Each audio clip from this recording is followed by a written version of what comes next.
السلام علیکم ملګرو. دا زموږ د خانوځۍ د سید ولی اکا رخشه ده. دی ډېر غریب سړی دی، ډېر ښایسته انسان دی.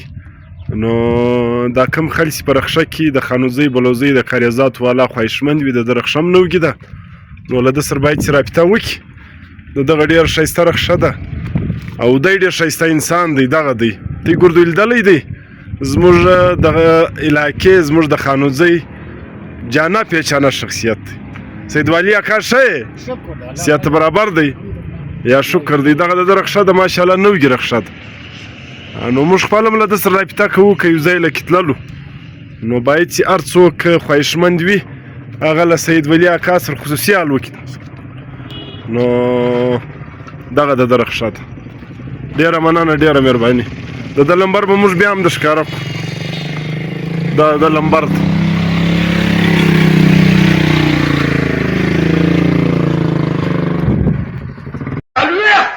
پاکستان حکومتونو چې اسلام کم په شرمونو شرمولو، الله دې امان را کی دومره په 200 کال حکومت کې پیرنګیانو نو شرمول، لکه دې د پیرنګي پر کټیانو چې شرمول. ار یو چر اوس موجوده حکومت وګوره، اسلام اسلام اسلام اسلام ډلم لګیا دي، اسلام اسلام. پته نه لګي چې اسلام دې چغې دي، پته نه لګي. آیا بادشاہ کور کې د دوبي ښځه راله جړلې، چې جړلې بادشاہ ښځې ورته وویل چې ولې جاړې؟ وی لنډی مړ دی. د بادشاہ ښځه هم په جړا شو. بادشاہ کور ته راغی، ښځې ولې جاړې؟ وی لنډی مړ دی. بادشاہ هم په جړا شو. اوس پوښتنه نه کوي لنډی څه شی دی. بادشاہ بار راغی دربار ته، چې بادشاہ په جړاو لکه زمونږ صوبه سرحد کې گورنر صاحب جاري، نو دا وزیران خو ورسره مخ هم ووایي. ویله د پارلیمنت دغه دا څه شی دی، میټینګ دی د پارلیمنت. تاسو د خپل پارلیمنت کتلی دی؟ پارلیمنت دی، پارلیمنت.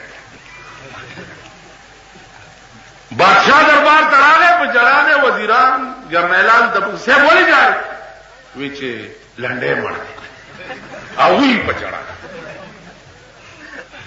کابینه راله، صاحب ولې جاړې؟ وی لنډی مړ دی. هغوی په جړا. یو پکې تپوس وکړو چې دا لنډی دیر شو، خبر نه یو. خو بادشاہ جړل چې لنډی مړ دی، نو مونږ هم په جړا شو. بادشاہ نه تپوس، صاحب لنډی څوک و؟ وی چې نیم خبره، خو ښځه مې جړل چې لنډی مړ دی، زه هم په جړا شو. بادشاہ کور ته راغی، ښځې ته وایي چې ښځې دا لنډی څوک و؟ ټوله بادشاهي په جړا ده. وی خبره نیم د دوبي ښځې جړل چې لنډی مړ دی، نو زه هم په جړا شو. چې د دوبي ښځې راوغوښتله، بیخي وزه ده، لنډی څوک دی؟ ټول سلطنت جاری وی، لنډی زما د میړه یو خر و، مړ دی. صاحب هغه چل پته نه لګي. اسلام اسلام اسلام اسلام ټول لګیا دي، کې دا دی را روان دی، کې دا دی را بشي، کې دا دی را. اسلام درې خبرې ټول دروغ و، ایمان پیدا کوي. کله اسمبلی ممبر درته راغی او درته ووایي چې اسلام دې را بشي، نو که ایمان ځان کې لرئ، نو د دغه ګریوال نه یې ونیسئ او په دغه خوله یې یو څو سوکه ووایي چې دا خوله والا د وینو ډکه. که وزیر درته راغی او درته وزیر له خو تاسو ټول ټوکری ټوکری کړي، او زمونږ وزیران امریکې ته تلي، دلته د استقبال تیاری کی. ته به وګورې دا بې ضمیره قوم، دا بې لکۍ چې دي، دا به زرګونه خلک روان چاله امریکې نه راله. امریکه څه کعبه ده؟ امریکې غوندې رزیل ملک به په مخ د ځمکه باندې دی. دا خو مونږه داسې شی فرض کړی دی، د خدای دین ټوکې لوبې مسخرې، د خپل طبیعت دین.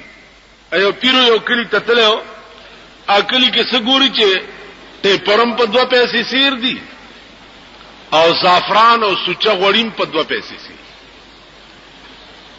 اوهو یلکه دا خو شعر ناپرسان دی. سوچه غوړیم په 2 پیسې سیر، ټیپرم په 2 پیسې سیر، گازریم په 2. پیروي مرید ته چې بچیا تخته دا شعر ناپرسان دی او الله که پکې گیر شو تپوس کولو والا بسوک نه. مرید ډېر مانداو هغه چې حضرت لګ به ایثار شي ډېر مانده مو دا سوچه غوړي ډېر ارزان دي چې لغوندي او خرمه چې خشم هغه سوچه غوړه خو به خوري خو سټ بدی ګسیم خوري. و چې نه صاحب لګ ایثار شه ډېر خبره چې ایثار شوه ده نو شیخ صاحب شورو په کړي دا او چې میاش 2 تیرې دي شیخ نلا سے کټه جوړ شه چې بیا به پملا کټ راته. بادشاہ اوس حکم کړی په یو سړی باندې چې دا پانسی کوي. هغه سړی مانداو په غاړه کې هغه کړای نه ټینګي دا.